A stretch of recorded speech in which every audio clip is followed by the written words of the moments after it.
Jadi ada seorang mantan pekerja Jepang yang bernama Takeiwo Wana. Mereka melihat ada dua orang Amerika atau dua orang Barat. Mereka menyebutnya orang Barat yang dipotong kedua badannya dan mereka masukkan ke dalam sebuah tangki berisi es setinggi 1,8 meter.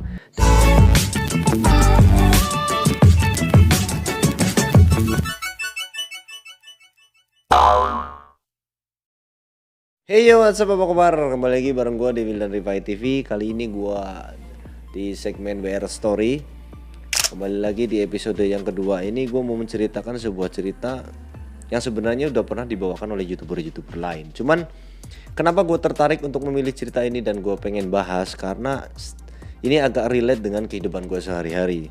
Sebelum masuk ke pembahasan, gue mau cerita sedikit kalau gue itu sebenarnya udah bekerja di sebuah rumah sakit dan gue bekerja hampir 13 tahunan. Dan 5 tahun terakhir ini gue ditempatkan di sebuah kamar operasi yang which is dimana gue setiap hari melihat orang-orang dioperasi dibedah secara prosedural dan secara legal melalui step by step dan dilakukan oleh seorang yang profesional, tentunya dokter. Dan cerita kali ini itu dibalik semua yang gue lihat setiap hari, dibalik semua kegiatan operasi yang gue alami setiap hari dan gue kadang-kadang juga ikut, itu ada sebuah cerita kelam dan bahkan sejarahnya itu sangat-sangat tidak manusiawi, bahkan tidak berperi kemanusiaan. Jadi ini akan gue bahas dan agak relate dengan kehidupan gue dan gue tertarik untuk membahas tentang ini. Jadi ini adalah sebuah eksperimen senjata biologi dan kimia yang digunakan pada saat Perang Dunia Kedua atau selama Perang Dunia Kedua. Yang sebenarnya perang menggunakan senjata biologi dan kimia itu sangat-sangat dilarang dan akan dianggap sebagai kejahatan perang. Namun sebuah negara ini sengaja melakukan penelitian dan eksperimen yang mereka lakukan terhadap senjata biologi ini, mereka lakukan kepada manusia secara langsung.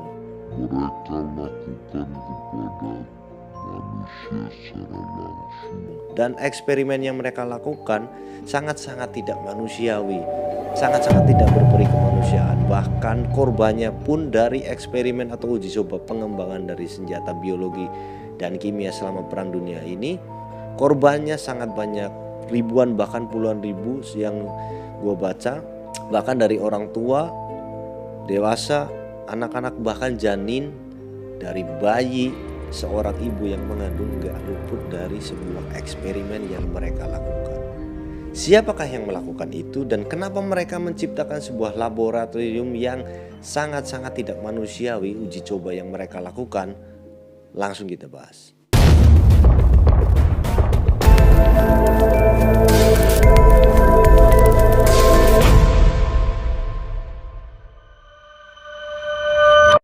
Oke guys, sebelum kita masuk ke pembahasan secara langsung, buat kalian yang suka dengan video-video ini, jangan lupa untuk like, comment, dan subscribe. Kalau ada manfaatnya boleh kalian share, atau kalian punya cerita yang menarik yang kalian bingung gak ada wadahnya, atau kalian bingung buat mencurahkannya, punya cerita menarik tapi kita gak punya teman buat curhat atau dan lain sebagainya, kalian bisa kirimkan ke email yang ada di bawah ini, atau kalian bisa DM di Instagram gua, atau komen di bawah kalau kalian punya cerita yang menarik. Itu bisa kita bahas bareng-bareng. Oke guys, jadi langsung aja kita ke pembahasannya. Bahwa ada sebuah senjata biologi dan kimia adalah senjata yang sebenarnya dilarang dalam sebuah perang. Jadi kayak lu mau perang ya udah perang, kalau mau fight lu berantem ya udah 1 lawan 1, kalau yang menang ya udah jadi pemenang, kalau yang kalah ya udah jadi loser gitu kan. Cuman ini mereka adalah sebuah negara besar yang menciptakan sebuah senjata biologi dan kimia yang sebenarnya ini dilarang. Jadi dianggap sebagai kejahatan perang. Namun sebuah negara yang akan gue sebut ini yaitu negara Jepang yang terkenal dengan negara besar ini menciptakan sebuah senjata atau pengembangan sebuah senjata biologi dan kimia yang mereka lakukan. Jadi sebenarnya mereka menciptakan sebuah laboratorium ini pada awalnya baik-baik aja, fine-fine aja. Mereka menciptakannya untuk meneliti efek dari penyakit dan cedera pertempuran pasca perang tentara bersenjata pasukan Jepang tentunya.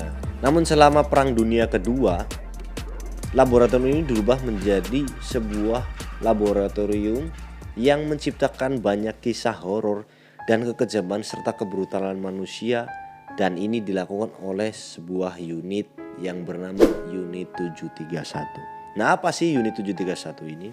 Jadi unit 731 ini atau dalam bahasa Jepang bernama Nana Sanichi Butai adalah nama divisi perang angkatan bersenjata Jepang yang dipimpin oleh kaisar atau jenderal yang bernama Sito Ishii, seorang jenderal atau perwira tinggi Jepang yang memiliki reputasi yang sangat hebat. Jadi sebuah unit 731 ini dipimpin oleh perwira medis. Jadi kenapa laboratorium ini sebenarnya dirahasiakan? Jadi dulu pada saat pembangunannya mereka menciptakan untuk penyelidikan efek dari cedera atau penyakit pasca pertempuran bagi mereka tentara-tentara Jepang. Namun ada sekitar 12 orang pada tahun 1932 yang dimana para tawanan dari Cina, yang Cina adalah termasuk dalam lawan dari Jepang pada saat Perang Dunia Pertama maupun Kedua, ada tawanan Cina yang lolos dari fasilitas laboratorium tersebut, yang pada akhirnya pasukan gerilya Cina berhasil menyerang pasukan ISI. Nah, si jenderal ini tahu kalau ada seorang tawanan Cina yang lolos dari fasilitas laboratorium tersebut. Akhirnya pasukan gerilya itu berhasil menyerang pasukan si ISI. Dan akhirnya Jepang yang terkenal dengan negara besar dan mereka nggak mau melakukan kesalahan lagi dan dianggap sebagai mempermalukan reputasi dari perwira tinggi Jepang itu yang bernama Sito Ishii. Akhirnya laboratorium itu disamarkan menjadi laboratorium pencegahan epidemik dan purifikasi air. Sebenarnya itu hanya penyamaran saja. Yang sebenarnya si jenderal lakukan itu adalah melakukan pengembangan senjata biologi dan kimia untuk menyerang balik pasukan dari Cina, yang which is dimana itu sebuah pertempuran antara negara besar dari Jepang dan Cina. Jepang yang gak mau kalah, akhirnya mereka membentuk sebuah atau membangun sebuah laboratorium pengembangan senjata biologi dan kimia, karena Jepang tahu bahwa mereka kalau menggunakan senjata biologi dan kimia akan bisa memusnahkan musuh atau umat manusia secara massal.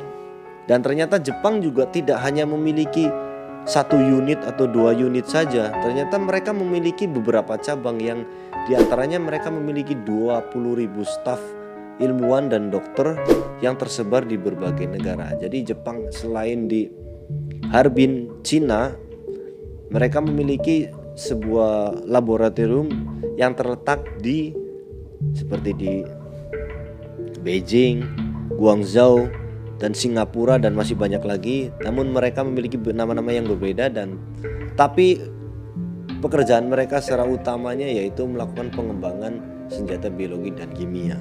Jadi ada beberapa cabang-cabang yang mereka lakukan. Yang terutama adalah berada di Pingfang di Harbin yang tentunya menjadi sebuah laboratorium yang besar di sana. Bahkan saat Jepang memiliki laboratorium di sana, mereka banyak mengusir desa-desa untuk memperluas wilayah laboratorium pengembangan tersebut. Jadi bahkan Jepang harus mengusir beberapa desa, beberapa wilayah untuk memperluas wilayah mereka dalam membangun sebuah laboratorium. Nah, unit 731 ini dimulai pada tahun 1930-an, yang sebenarnya pada tahun 1925 dalam konvensi Jenewa sebuah perang senjata biologi itu dilarang. Namun pada saat tahun 1930 Jepang menguasai atau tentara Kuantung menguasai sebagian besar daerah Cina, yang akhirnya mereka membangun sebuah laboratorium di sana yang terletak berada di Pingfang atau di Harbin di daerah Cina sana.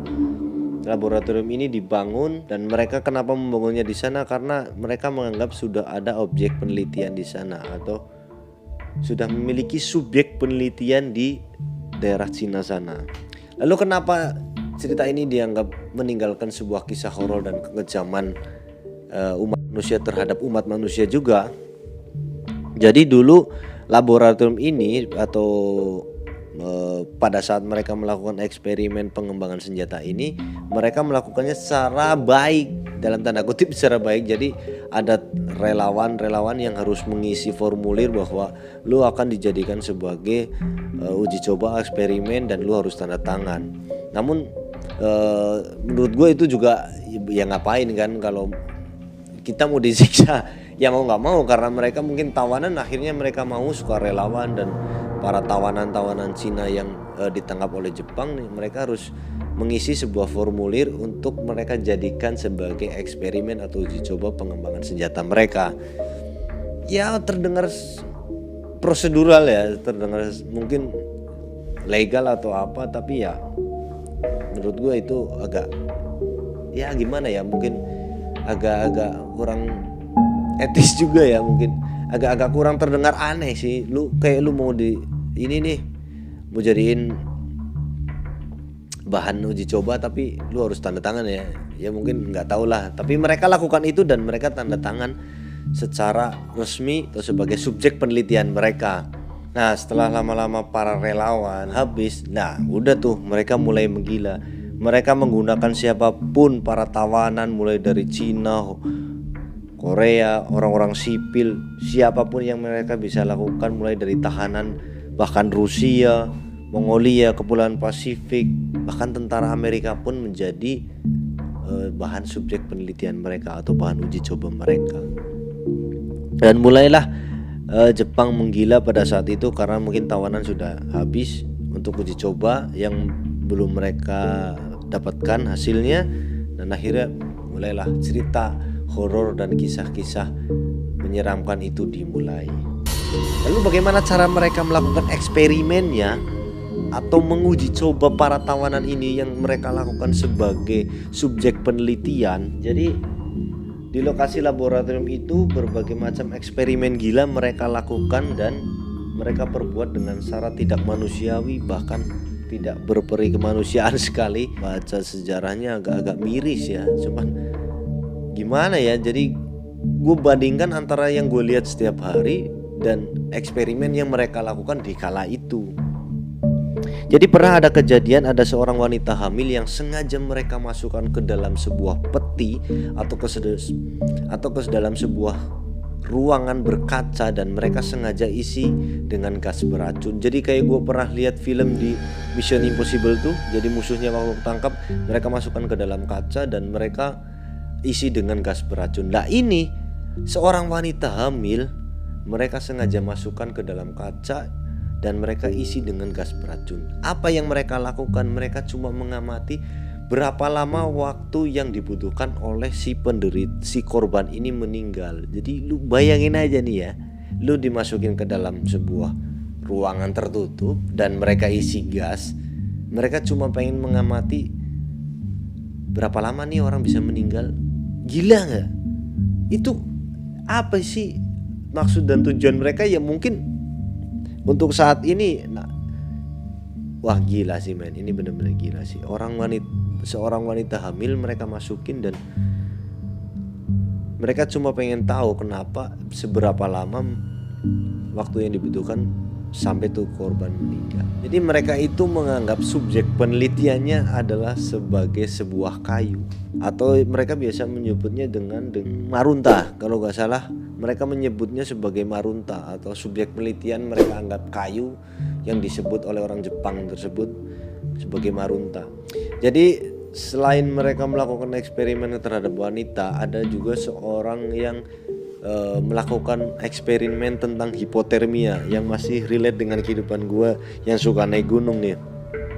Jadi ada seorang mantan pekerja Jepang yang bernama Takeiwo Wana. Mereka melihat ada 2 orang Amerika atau 2 orang Barat, mereka menyebutnya orang Barat, yang dipotong kedua badannya dan mereka masukkan ke dalam sebuah tangki berisi es setinggi 1,8 meter, dan 2 potongan tubuh itu dibagi menjadi 2, dan itu mirip banget dengan kayak orang bikin obat kuat. Itu bener-bener gue yang pertama lihat. Jadi kayak gue pernah lihat, jadi ada ekstrak minuman apa dari janin seekor hewan apa. Jadi mereka melakukan itu juga terhadap manusia. Jadi untuk mengamati sebuah eksperimen tentang hipotermia, mereka melakukannya kepada orang. Mereka potong orang itu menjadi 2 dan mereka masukkan ke dalam sebuah gelas atau tabung yang berisi air es setinggi 1,8 meter. Wah, gila. Ini dilakukan oleh seorang yang bernama Yoshimura yang memiliki ketertarikan terhadap sebuah eksperimen tentang hipotermia.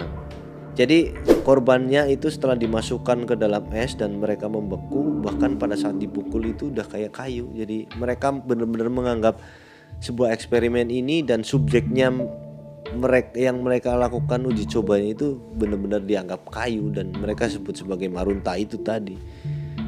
Wah, ini sih benar-benar gila, dipotong jadi 2, dimasukin ke dalam es. Ini orang lu masukin ke dalam es dan pada saat diangkat mereka pukul-pukul dan katanya mirip dengan suara kayu. Ya terang aja udah kaku, udah jadi es. Dan ini benar-benar gila men. Ini gila banget sih eksperimennya dan benar-benar tidak berperi kemanusiaan sih. Dan banyak lagi cerita setelah mereka melakukan uji coba terhadap hipotermia yang tadinya mereka tadinya dipotong jadi 2 terus beku. Cara mencairkannya setelah mereka beku ini juga sangat-sangat tidak manusiawi. Ini benar-benar gila banget. Mereka sengaja menyiramnya dengan air panas, atau bahkan mereka juga mendekatkan dalam sebuah api unggun di ruangan terbuka dan mereka didekatkan. Bahkan yang lebih kejamnya lagi, mereka cuma biarin aja dan mereka amati nih seberapa lama nih orang beku begini sampai bisa mencair seperti biasa. Ini udah gila. Ternyata untuk mempelajari sebuah hipotermia itu harus sekejam itu loh. Bahkan gue pada saat melakukan pendakian, ada orang terkena hipotermia itu langsung orang-orang di dekatnya itu langsung memeluk dan menolongnya, itu langsung menghangatkannya. Itu secara langsung, secara refleks. Dan ini uji cobanya ternyata cuma dibiarin aja, atau kalau pengen cepet disiram dengan air panas, bahkan didekatkan di api unggun gede di ruangan terbuka. Ini orang atau apa ini? Ini emang benar-benar sejarah dulu itu benar-benar kejam banget guys. Nah, jadi selain eksperimen dari hipotermia, ada lagi satu kisah yang menurut gue itu sangat-sangat menyedihkan banget ya. Jadi gue tiap hari ngeliat orang disesar melahirkannya. Bahkan dulu pernah pada saat COVID gue melihat ibu hamil yang dioperasi sesar dan harus dipisah. Mungkin karena virus corona yang melanda, jadi akhirnya mereka harus masuk ke ruang isolasi dan selama beberapa hari mereka dipisah. Tapi di balik cerita itu, ini pada saat zaman dahulu sebuah unit 731 yang terkenal sangat kejam ini, saking mereka pengen tahu penyebaran penyakit melalui janin, seorang tawanan yang terkena penyakit dipaksa untuk menghamili para tawanan wanita. Jadi para tawanan laki-laki dipaksa untuk memperkosa para wanita atau tahanan wanita, dan para wanita dipaksa untuk hamil. Cuma mereka kepengen tahu bagaimana cara penyebaran penyakit dari seorang ibu kepada janin. Janin pun yang masih dalam kandungan atau yang masih akan menjadi sebuah janin gak luput dari eksperimen. Dan cara mereka melakukan itu harus dengan cara memaksa seorang tawanan untuk menghamili seorang wanita, dan mereka pada akhirnya tahu bagaimana cara penyebaran penyakit dari seorang ibu kepada janin. Itu benar-benar gila banget. Seorang tawanan dipaksa untuk memperkosa sampai akhirnya tawanan wanita itu hamil, dan mereka tahu bagaimana penyebaran sebuah penyakit dari ibu kepada janinnya. Ini gila banget. Gua lihat seorang ibu yang dioperasi dan anaknya dipisah hampir selama mungkin waktunya 2 minggu dan lain sebagainya, 2 minggu lah paling lama. Tapi ini cara mereka untuk mengamati bagaimana penyebaran penyakit itu harus memaksa tawanan yang terkena penyakit kepada wanita, dan wanita itu dipaksa untuk hamil dan harus secara diperkosa dan dipaksa. Men, gila gak men? Lu bayangin aja, orang diperkosa aja kasus ini dipaksa, dan yang memperkosa itu sudah terkena penyakit dan itu tahu. Memang benar-benar tujuannya pengen mengetahui bagaimana penyebaran penyakit dari ibu hamil kepada janin. Gila, janin aja men tidak luput dari kekejaman para unit 731 ini. Jadi setelah beberapa eksperimen yang gila dan sangat tidak manusia yang mereka lakukan, korban-korban yang setelah menjadi uji coba eksperimen ini karena takut terjadi pembusukan setelah meninggal, mereka langsung memutilasinya secara hidup-hidup. Karena takut terjadi pembusukan dan lain sebagainya, mereka tidak mau itu terjadi. Akhirnya mereka mulai membedah korban-korban eksperimen ini. Tapi mereka membedahnya, kalau gue setiap hari lihat orang dioperasi itu dengan cara dibius dulu, atau kalau yang takut mereka ada sistem yang namanya mereka ditidurkan dulu sampai akhirnya mereka nggak kerasa. Ini para tawanan yang sudah menjadi korban eksperimen kejam itu mereka bedah secara hidup-hidup. Gila nggak? Mereka bedah secara masih hidup dan real. Mereka mutilasi dan lain sebagainya itu dalam kondisi sadar. Jadi ketika si korban lagi sekarat nih, mereka langsung operasi nih, dan mereka ambil organ dalam tubuh manusia itu. Jadi mereka pengen mempelajari bagaimana cara penyebaran virus patogen dalam organ tubuh manusia. Jadi sebelum mereka mati, sebelum mereka meninggal, mereka bedah dulu secara hidup-hidup dan tanpa obat bius, dan orangnya masih hidup, langsung mereka bedah. Lalu kemana mereka, korban-korban yang sudah mereka bedah? Mereka kubur secara hidup-hidup, bahkan mereka bakar. Dan organ-organ para korbannya ini mereka ambil untuk mereka pelajari bagaimana cara penyebaran penyakit. Jadi sebelum mereka meninggal, organ-organ tubuh mereka, para korban atau subjek penelitian ini diambil karena takut terjadi dekomposisi kalau mereka bedahnya itu secara dibius dulu atau secara tidak merasakan sakit si korban ini. Tapi mereka nggak mau nih kalau ada dekomposisi setelah meninggal dunia. Akhirnya penelitian yang mereka lakukan itu gagal, dan ya mereka melakukan itu secara hidup-hidup sampai akhirnya si korban ini meninggal. Ini ngeri banget. Ternyata gue kadang melihat orang yang mau dioperasi itu takut aja, kadang-kadang gue ngeri ya. Apalagi ternyata di balik cerita itu banyak banget korban dari sebuah divisi perang tentara Jepang yang dipimpin oleh seorang kaisar jenderal Shitoishi ini. Gila. Ya, jadi cerita selanjutnya yaitu selain mereka melakukan uji coba pengembangan senjata biologi mereka juga melakukan uji coba efektivitas senjata yang mereka miliki seperti granat, bayonet, atau senjata-senjata mesin seperti machine gun yang sering gue lihat di sebuah film. Mereka menguji cobanya juga terhadap manusia. Ada salah satu cerita bahwa ada seorang tawanan yang diikat di tiang dan mereka ditembak dari jarak tertentu. Jadi banyak sekali korban dari uji coba efektivitas senjata yang mereka miliki juga mereka lakukan terhadap manusia. Cuma karena kepengen melihat seberapa efektif senjata mereka miliki, mereka harus mengorbankan manusia juga. Ya mungkin karena mereka melakukannya untuk menggunakan senjata mereka ya untuk membasmi para musuh itu juga. Ya tapi cuma karena kepengen lihat kedalaman peluru yang mereka tembakan harus kepada manusia.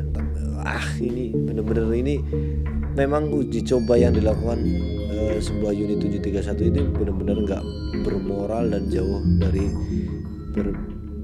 dari pri kemanusiaan. Itu bener-bener nggak ada, karena ya itulah. Bahkan mereka juga sempat meluncurkan sebuah bom yang berisi 30.000 kutu penghisap yang mereka jatuhkan di atas kota Guangzhou di Cina.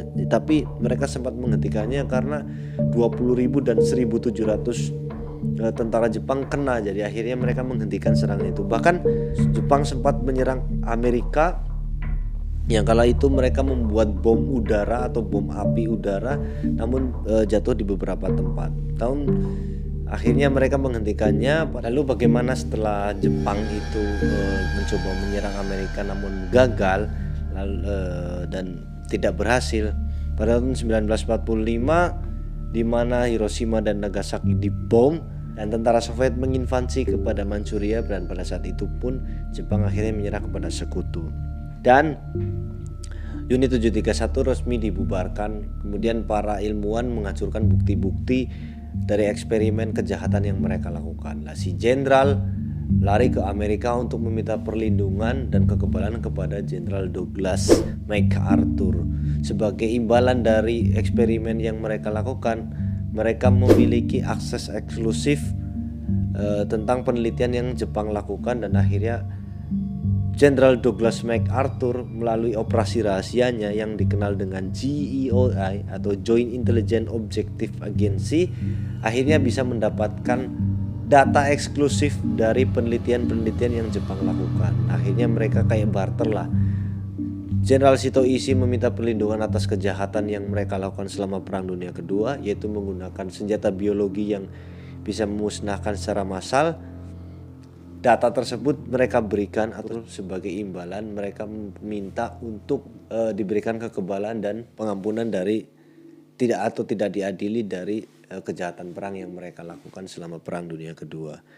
Jadi begitu guys, jadi selama ini yang gue lihat orang-orang dioperasi, orang-orang dibedah, obat-obatan yang gue lihat, cara penyebaran virus yang orang terkena penyakit dan lain sebagainya, ternyata di balik semua ini banyak sekali cerita atau korban dari uji coba atau eksperimen yang dilakukan oleh unit 731. Dan jadi setelah gue bercerita tentang unit 731 ini, gue mengerti bahwa selama ini yang gue lihat di dalam pekerjaan gue itu ternyata kisahnya lebih menyeramkan dari operasi yang setiap hari gue lihat.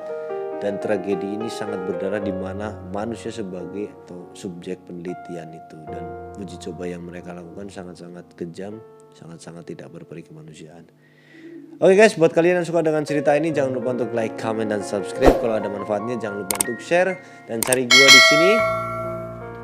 Kalau kalian punya cerita yang menarik dan bisa kita bahas bareng-bareng, silahkan tinggalkan di kolom komentar. Oke, sampai jumpa di video berikutnya. Bye bye. Thank you buat kalian yang udah nonton sampai selesai. Dan sampai jumpa di VR Story berikutnya.